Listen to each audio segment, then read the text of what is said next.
work of Gilbertus was finished in about 1135, and by that time a new force had appeared in European art, the Abbey of Saint-Denis.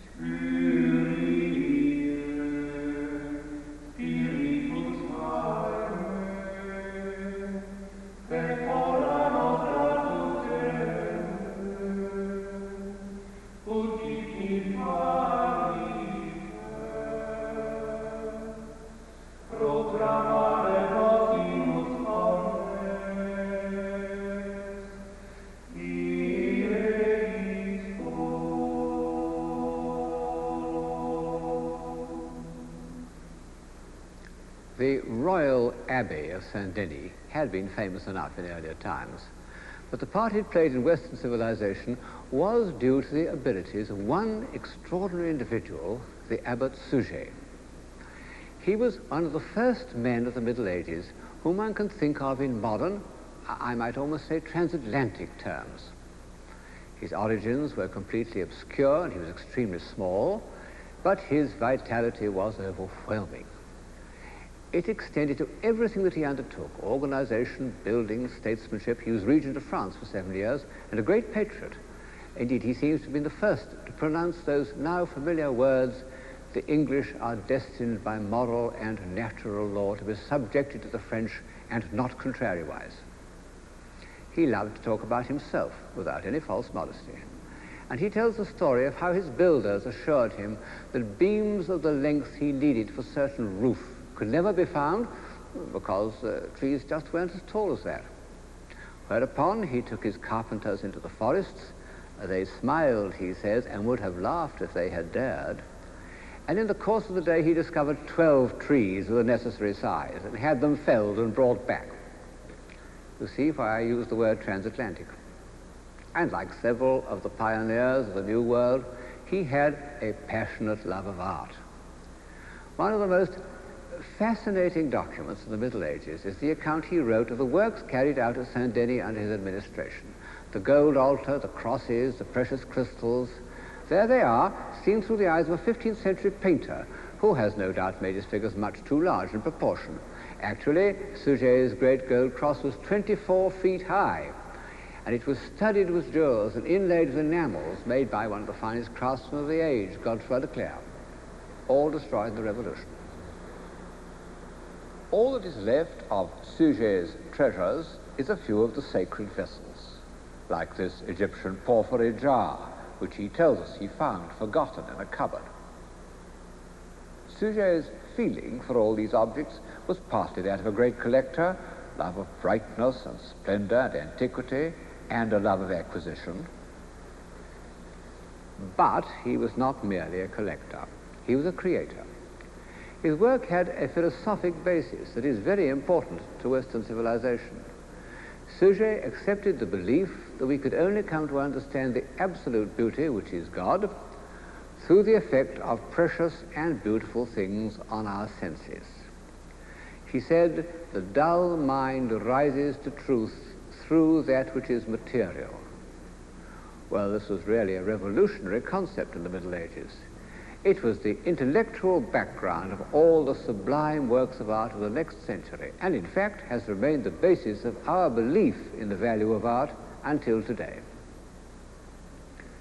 In addition to this revolution in theory, Suger's Saint-Denis was also the beginning of many new developments in practice, in architecture, in sculpture, in painted glass.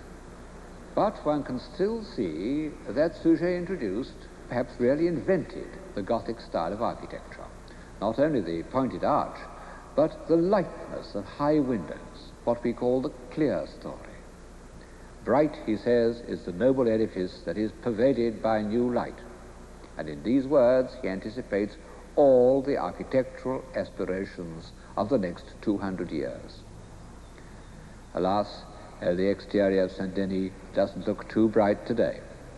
It's been knocked about and restored and is now engulfed in a squalid industrial suburb.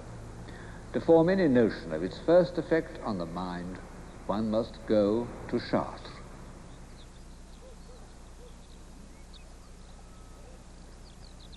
In some miraculous way, Chartres has survived. Fire and war, revolution and restoration have attacked it in vain. One can still climb the hill to the cathedral in the spirit of a pilgrim. Even the tourists have not destroyed its atmosphere, as they have in so many temples of the human spirit, from the Sistine Chapel to the Todaiji in Japan.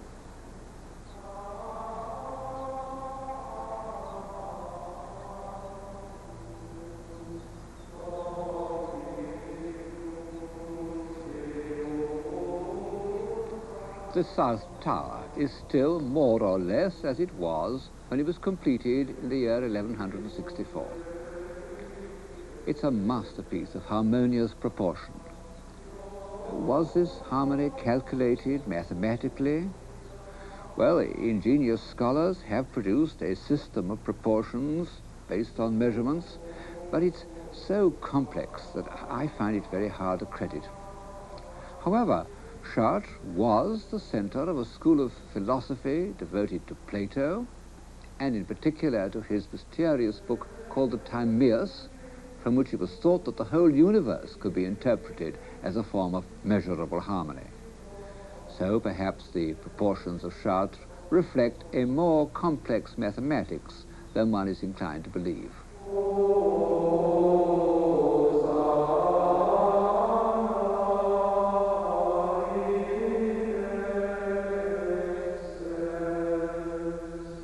Chartres contained the most famous of all relics of the Virgin, the actual tunic she had worn at the time of the Annunciation.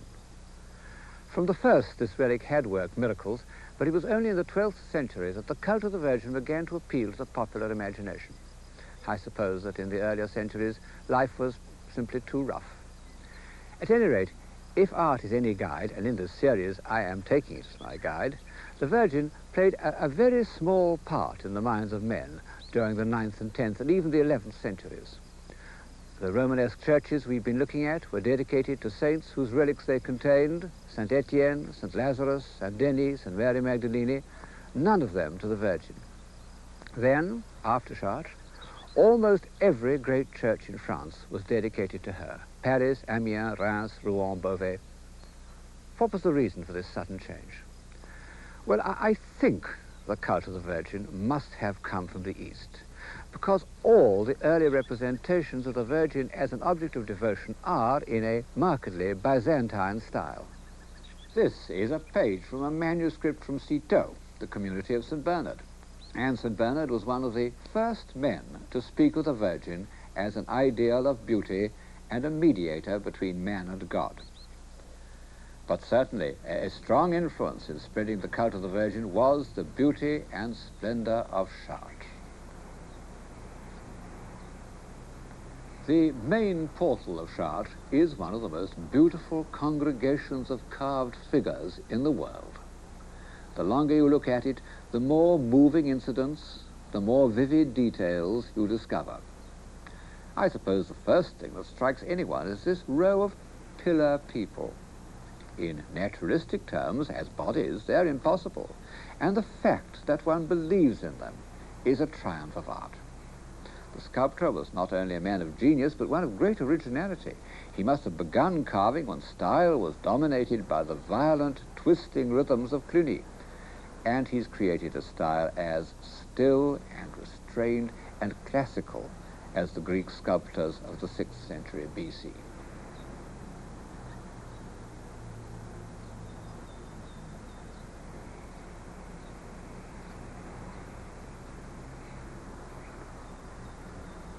But was it really Greek? I mean Greek in derivation. Were these reed-like draperies, the thin straight lines, the fluted folds, the zigzag hems, and the whole play of texture, which so obviously recalls a Greek archaic figure, arrived at independently, or had the Chartres master seen some fragments of early Greek sculpture in the south of France? Well, for various reasons, I'm quite certain that he had. But the most important thing about the central doorway, more important even than its Greek derivation, is the character of the heads of the so-called kings and queens. No one knows exactly who they are. These heads seem to me to show a new stage in the ascent of Western man. Indeed, I believe that this refinement, this look of selfless detachment and spirituality is something entirely new in art. Beside them, the gods and heroes of ancient Greece look arrogant, soulless, even slightly brutal. I fancy that the faces which look out at us from the past are perhaps the surest indication we have of the meaning of an epoch. And the faces on the west portal of Chartres are amongst the most sincere and the most aristocratic that Western Europe has ever produced.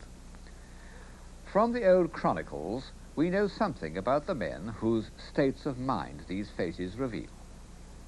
In the year 1144, we are told, when the towers seemed to be rising as if by magic, the faithful harnessed themselves to carts which were bringing stone and dragged them from the quarry to the cathedral. The enthusiasm spread throughout France. Men and women came from far away, carrying heavy burdens of provisions for the workmen, wine, oil, corn. Amongst them were lords and ladies, pulling carts with the rest. There was perfect discipline and a most profound silence. All hearts were united, and each man forgave his enemies.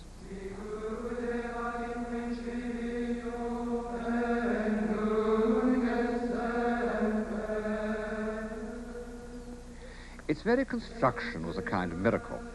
The old Romanesque church had been destroyed by a terrible fire in 1197. Only the towers and the west front remained. And the people of Chartres feared that they had lost their precious relic. Then, when the debris was cleared away, it was found intact in the crypt. And the Virgin's intention became clear, that a new church should be built, even more splendid than the last. The building is in the new architectural style to which Suger had given the impress of his authority at Saint-Denis, what we call Gothic. Only at Chartres the architect was told to follow the foundations of the old Romanesque cathedral, and this has meant that the Gothic vaulting had to cover a space far wider than ever before.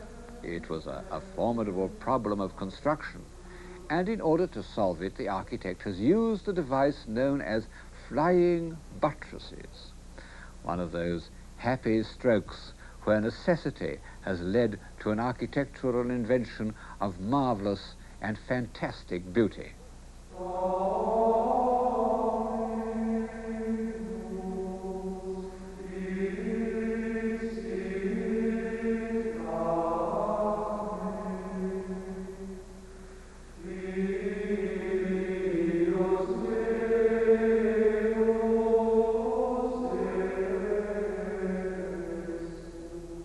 Since the beginning of settled life, say the Pyramid of Saqqara, man had thought of buildings as a weight on the ground. He had always found himself limited by problems of stability and weight. In the end, it kept him down to the earth. Now, by the devices of the Gothic style, the shaft with its cluster of columns passing without interruption into the vault, and the pointed arch, he could make stone seem weightless, the weightless expression of the spirit. By the same means, he could surround his space with glass. Suger said that he did this in order to get more light, but he found that these areas of glass could be made into an ideal means of impressing and instructing the faithful. Man may rise to the contemplation of the divine through the senses. Well, nowhere else, I think, is Suger's favorite saying so convincingly illustrated as it is in Chartres Cathedral. As one looks at the painted windows which completely surround one, they seem almost to set up a vibration in the air.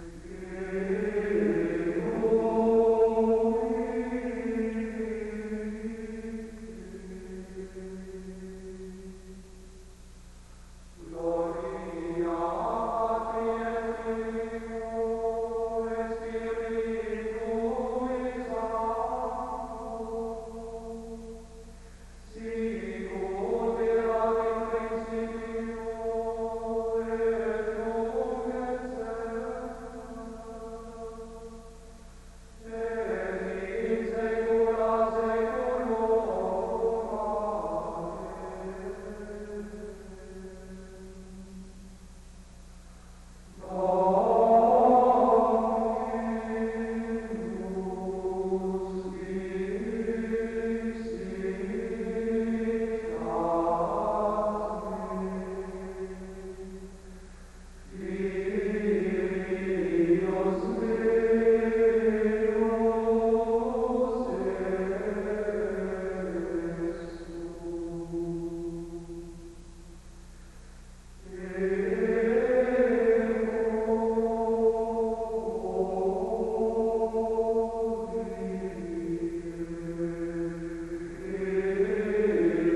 Chartres is the epitome of the first great awakening in European civilization. It's also the bridge between Romanesque and Gothic, between the world of Abelard and the world of St. Thomas Aquinas, the world of restless curiosity and the world of system and order.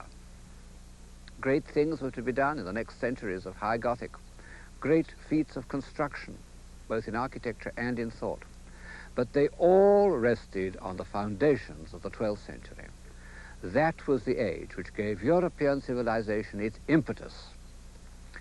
Our intellectual energy, our contact with the great minds of Greece, our ability to move and change, our belief that God may be approached through beauty, our feeling of compassion, our sense of the unity of Christendom, all this and much more appeared in those 100 marvelous years between the consecration of Cluny and the rebuilding of Chartres.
Adapted to suit the particular ambitions of this one queen.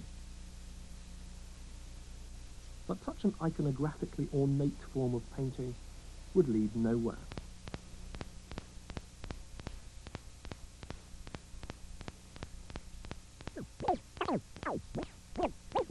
The Elizabethan style, epitomised by their devious fondness for mazes, was bound to lead to a dead end.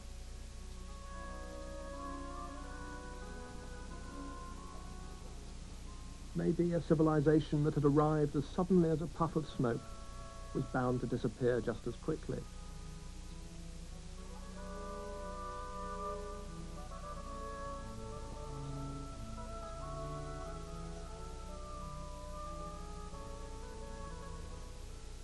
But other forces were at work. Throughout this period, British artists could only watch as the day-to-day destruction of the work of their forefathers was carried out, as paintings like these had their faces scratched off, and art across the country was smashed and burned. How on earth must they have felt about their profession?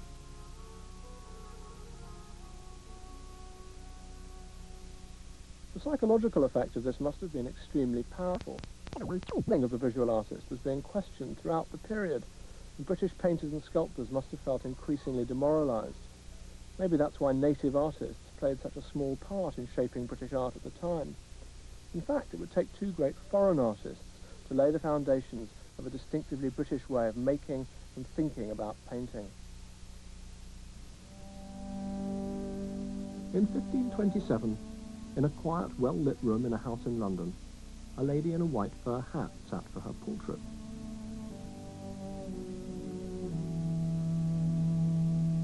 The artist was a German émigré called Hans Holbein, who'd been brought to England by Elizabeth's father, Henry VIII. Contact between the artist and his sitter was restricted to the exchange of a few glances.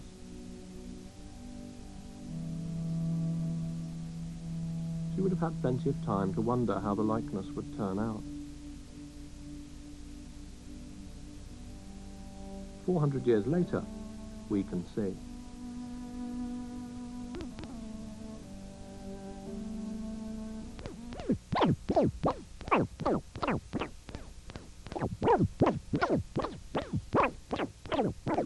symbolic meaning. But I don't think any of that matters. What counts here is the immediacy of the image, the conjuring of a person in art. Holbein has perfectly noted the wet in her eyes, and he's followed the line of her slightly bumpy nose, her unpronounced mouth and small chin with complete, absorbed attentiveness. This picture is a small miracle of observation.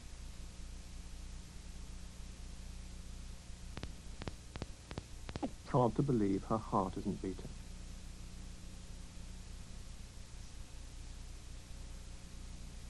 Holbein's great gift to British art was a deceptively simple realism, which he applied to everyone he ever painted or drew.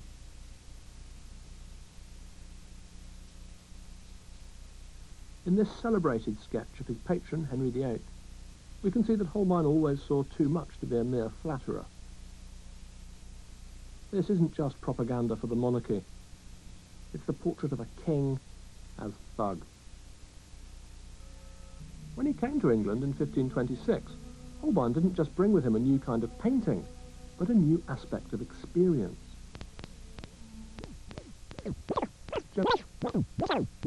To see themselves through the clear, objective eyes of another, and to sit for portraits in the modern sense. Even today, spending some time in a room full of Holbein's portraits can be a disturbing, intense experience.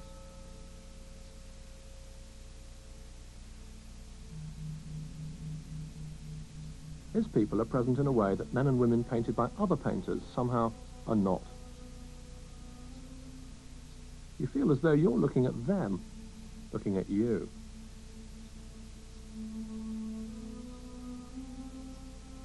It's as if, walled in behind the surfaces of his paintings, these people are still alive. Holbein's technique has never been surpassed. When you get close to a portrait by his great Italian contemporary, Titian, the difference is clear. For Titian invites you to read it as a painting. It discloses the brushstrokes that make it so convincing from a distance.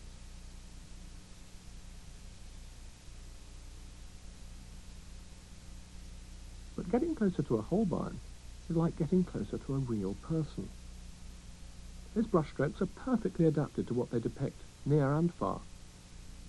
The moistness of the sitter's skin, the heaviness of an eyelid.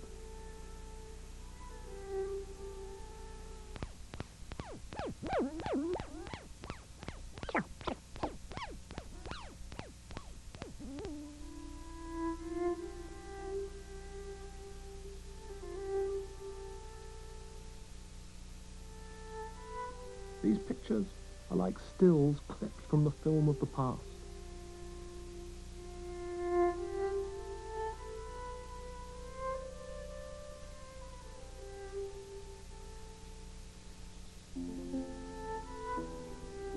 They might seem to whisper, but they bring to British art a revolutionary way of seeing.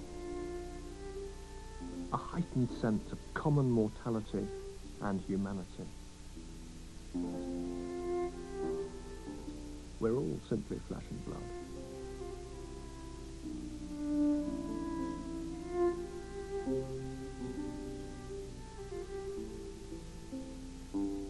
No one after Holbein could paint or draw quite like him. But what we see here is the stirrings of an aesthetic which the British people would learn one day to embrace.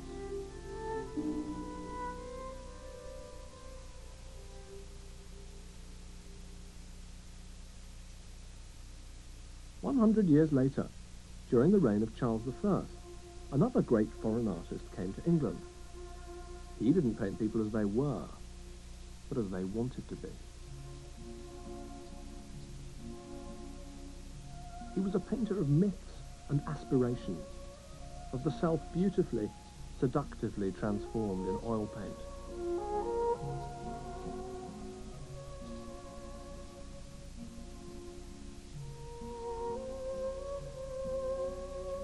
Anthony van Dyck's greatest English painting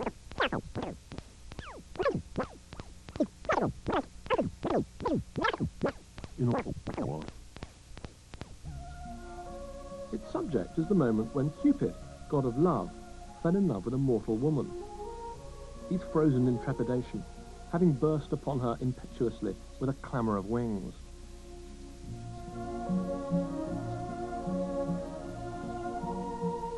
These naked bodies have been breathed, not painted onto the canvas.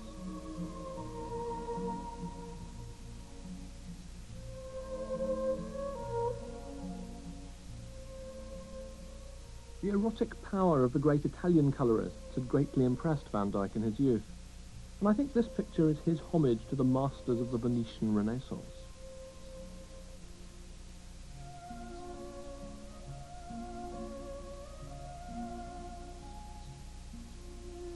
The freedom and the sensuality of Van Dyck's technique makes the painting a poem of love made yet more fantastical by the lovely texture of paint that dances and flickers with its own irrepressible life.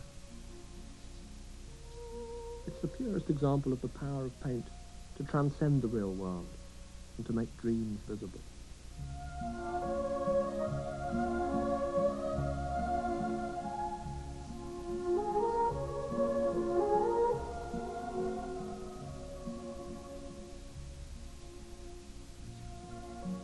Even Van Dyck's landscape seems to quiver and glow with a warm, physical beauty.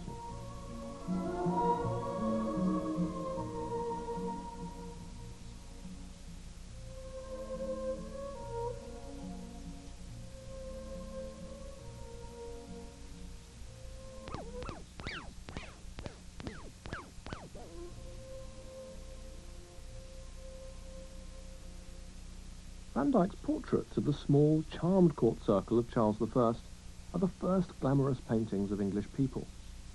How different the Stuart court's flamboyant fantasy of itself was from the crystalline fairy world of Elizabeth that had preceded it.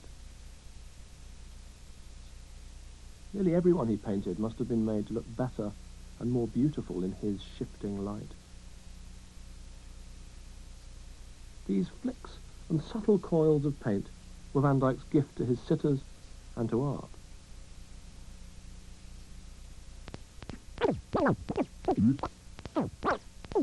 Grace, realised in the form of a painting.